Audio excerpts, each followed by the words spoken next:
Pada suatu hari Rasulullah SAW ditemui oleh malaikat Jibril.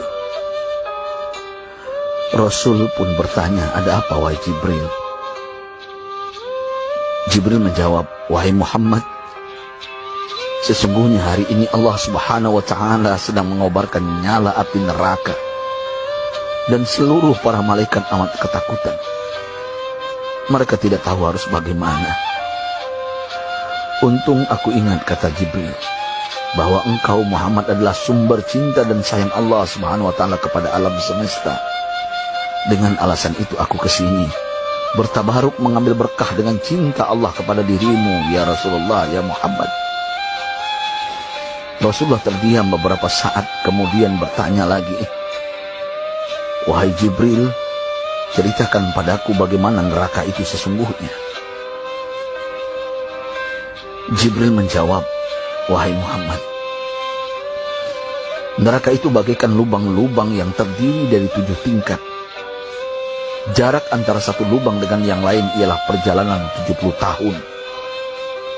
Lubang paling bawah adalah lubang yang paling panas." Nabi SAW meneruskan pertanyaannya, "Lalu siapakah penghuni lubang-lubang neraka itu, wahai Jibril? Sampaikan kepadaku, Jibril." Jibril menjawab, "Lubang yang paling bawah diciptakan untuk orang-orang munafik.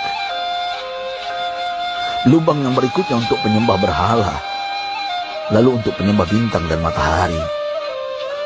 Jibril terus menerangkan penghuni tingkatan neraka hingga lubang yang kelima, tempat umat Yahudi, dan yang keenam dihuni oleh umat Nasrani.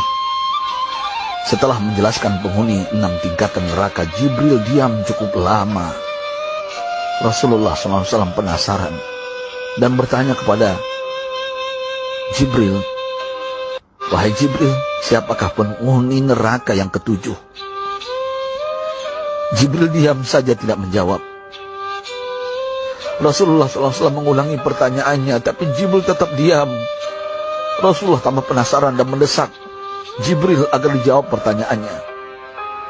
Akhirnya Jibril pun berkata, "Umatmu, wahai Muhammad, mereka itu para pelaku dosa besar di kalangan umatmu, yang dimana sampai mereka mati belum sempat bertaubat." Mendengar jawaban Jibril, Rasulullah langsung jatuh pingsan. Jibril merangkulnya dan meletakkan tubuh baginda di atas pangkuannya. Tak berapa lama Rasulullah SAW sadar dan langsung menangis bersimbah air mata dengan terisak-isak. Rasulullah mempertegas pertanyaannya, "Wahai Jibril, apakah benar ada di antara umatku yang masuk neraka?" Jibril menjawab, "Benar, wahai Muhammad, pelaku dosa besar di antara umatmu yang belum bertaubat." Setelah itu Rasulullah menghadap kiblat dan sujud kepada Allah dalam isak tangisnya. Sesekali dengan suara pelan beliau membisikkan kata-kata, "Ummati ya Rabb, ummati, ummati, ummati." Beliau SAW tidak mengangkat kepalanya dalam keadaan seperti itu selama 3 hari 3 malam, kecuali setiap Bilal bin Rabah mengumandangkan azan, barulah beliau bangkit untuk menjadi imam, dan setelah itu kembali sujud lagi. Pada hari ketiga Abu Bakar menyadari hal ini, beliau mengetuk pintu Rasulullah dan mengucapkan salam 3 kali, namun tidak terdengar jawaban. Abu Bakar sedih dan berseru di hadapan pintu Nabi besar Muhammad SAW, "Apakah ada jalan untuk masuk ke rumahmu ya Rasulullah?" Tetap tidak ada jawaban. Di jalan Abu Bakar bertemu sahabat Umar. "Mengapa engkau menangis, wahai Abu Bakar?" kata Umar. Abu Bakar menceritakan keadaan Rasulullah SAW. Maka Umar pun melangkah menuju rumah Rasulullah dan terjadilah hal yang sama. Umar pun pulang dan menangis. Di jalan Umar bertemu sahabat Salman Al-Farisi. Dengan terisak Umar bercerita kepada Salman hingga membuat dia amat sedih, namun tidak berani mengulangi hal yang sama. Salman melangkah menuju rumah Fatimah radhiyallahu anha dan menceritakan hal itu.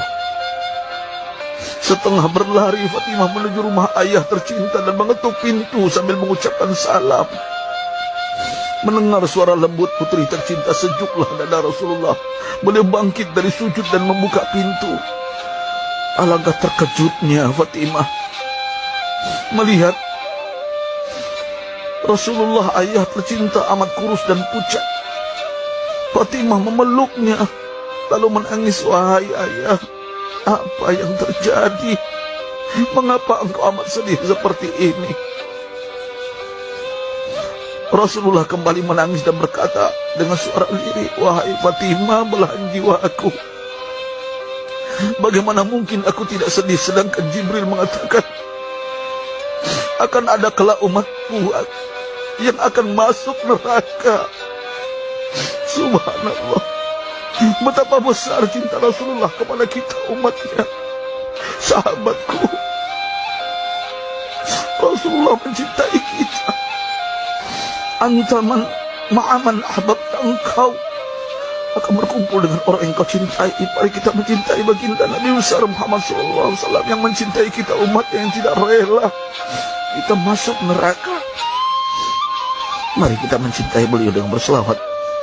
Sahabatku, sampaikan, Rasul mengajarkan kepada kita, man dalla ala khairin falau mislu ajri fa'ilin. Siapa yang menunjukkan kepada kebaikan, maka dia akan mendapatkan pahala seperti orang yang mengerjakannya. Mudah-mudahan ini menjadi pahala jariah bagi kita.